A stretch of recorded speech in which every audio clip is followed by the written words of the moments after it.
The streets been talking, man, and they've been telling me a few things that I didn't even know existed in the game. And this secret, this well-kept secret, might I add, might be one of the most game-changing, possibly busted combos in the game that y'all gots to hear about. So this big combo that I think is game-changing is actually a combination of the katana and the hinge sword. Now, for some of you, you might know about this wombo combo already, but your boy Tutti didn't. I had no idea until it was actually performed on me in a game. I was so mesmerized, I had to let it happen. I watched the whole thing go down. Now, just like some of the other combos that they've added into the game, like the spear and the staff, or the pole sword and the great sword, this is kind of going to be the same thing. It works the same way. But there's a few things that you guys got to keep in mind when using this, because just like the others, there's a slight little bit of a game changer that you want to know about this combo before you just get out there and think, oh, I'm gonna just spam it like I did with the great sword and the pole sword. Nuh-uh, it don't work like that. And it for sure don't work the same way that the spear and the staff do. It's got its own unique little characteristics. So let me get into my great big book of everything and then read some of these changes to y'all. Real quick before we get into that though, I do want to give a shout out to all my viewers that be watching me, and they was the ones that actually put me on and was like, nah, Tutti, it ain't a soul jade, it ain't this, it ain't that. All you need is these two weapons. So shout out to y'all, man. Much love for y'all, because y'all keep me on my toes. So the first thing that I took notice to is that the weapon's charge up time is very, very different from the others. The other ones, you could do like maybe 2 basic attacks and then flip through, and then the combo will start activating with the dual wield weapons, right? This one is gonna still work the same way. You can still do it like that, but the thing is it has like stages to the charge up.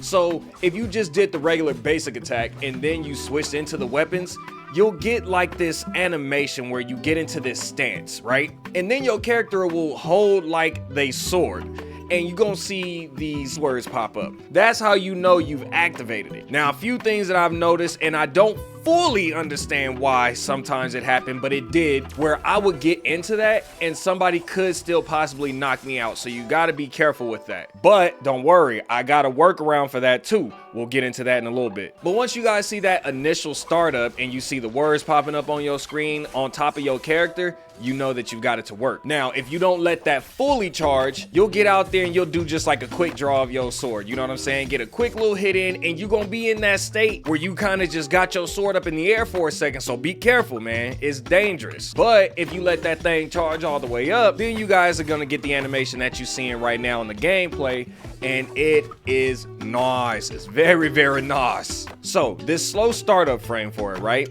We got to talk about the little bit of workarounds for it. One of the workarounds that you guys could do is obviously you got to set yourself up. You could do this, right? So depending on the characters that you're using or the combo that you want to set it up with, that's going to determine things like, for example, a Tamoch. If you use the right skill, you can stun somebody in the air, or if you use Valda, you can stun them in your bubble, and that gives you a little bit more of a window of opportunity to be able to do the move.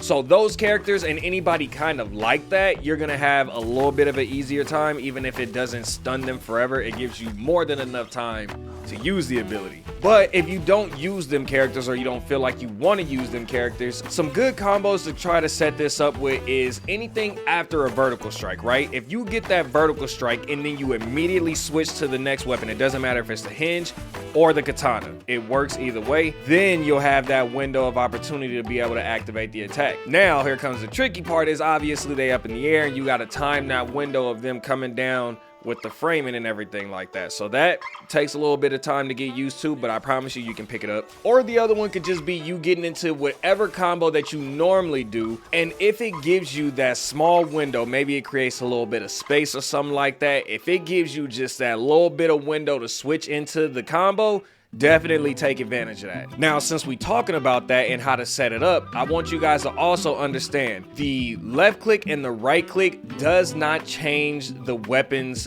outcome of how the strikes are gonna look, right? With the spear and the staff, if you left click or right click, that determines how the ability is gonna come out, and that's gonna give you different combos and different move sets.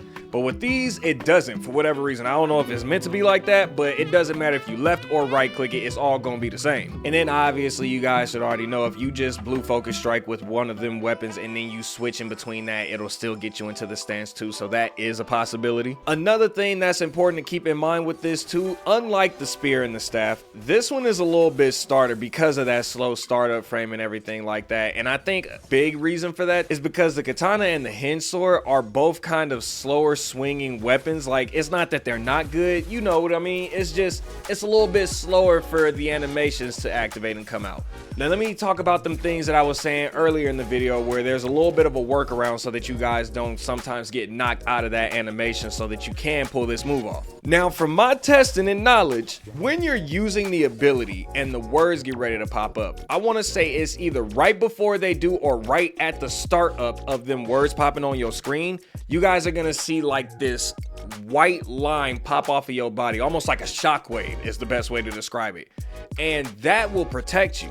Now it's hard because it's not always just gonna be there. It's not like a big bubble is protecting you the entire time. It's more so like on the startup of it, like I said. Now I've noticed it's blocked basic attacks, blue focus strikes. I don't know, be careful with them still at the end of the day, y'all, be careful. Now I was also told by my viewers that it possibly can stop them blue focus strikes, and it's supposed to act somewhat like as if you're parrying to give you that window of opportunity. I had more than enough time to actually get my strikes in there and then let the combo go. So again, just for the people in the back, that white like barrier pop off of your character's body. I'm telling you, you're gonna see it, and if I have done a good job as an editor, as I should, you guys are seeing it actually pop off the body in slow-mo, and you seeing the character try to attack me, and I actually am protected for a split second. As good as it is, it just takes a little while to warm it up, and you want to wait for it to get to that final stage of the blue focus part, because then you'll get the full initial attack. If you stop it prior to that, you won't get the full outcome of the combo. You'll get a startup of it, but you will never get the finish line product of it. You know what I'm saying? So it's one of them tricky ones where it's like, the scenario has to be just right. You got to be in the right situation. And I truly believe once somebody that's really good at the game, they kind of figure this out and they see how you're going about it and they learn the timing of the ability, that's where you're going to have a little bit of a harder time pulling it off. But you still can do it, because even in the lobbies, once you get up a little higher, there's not too many people that's running the 2-weapon combo thing, you know what I mean? So you could possibly catch somebody off guard. So you just got to play around with it and see what works best for you. And also, if you guys have any combos to kind of give you that initial startup and give you a bigger window of opportunity to use it, definitely let your boy know down in the comment section. But that's it, y'all. That's the big surprise, and that's the combo that I was excited to kind of get in here and talk to you guys about, man. I still enjoy it. Regardless of how long it takes to start up, that's gonna be a go-to for me if I can ever get them weapons together and try and match that up with somebody, because I'm just gonna be a terror with it, in my opinion. And my final thoughts, honestly, on this weapon combo, I think it's really good. I think I would use it more than I use the great sword and the pole sword. But is it better than the staff and the spear? Probably not, especially considering the staff and the spear give you so much range, and the damage that it can put out is pretty nice. I would say it's probably the second best weapon combo in the game right now that allows you to do this, even though we only got, what is it, a set of 3 now? But that's all I got for you guys, man. I hope that you did enjoy. I hope that you found this useful, and make sure y'all get out there and try it out for yourself, man. You might like it, you might not like it, but the fact that it's in the game, it's gotta be something that you try, y'all. It's just gotta be. But yeah, y'all make sure you stay up, stay blessed, stay safe, and as always, Gojo Clan. Peace of hair grease.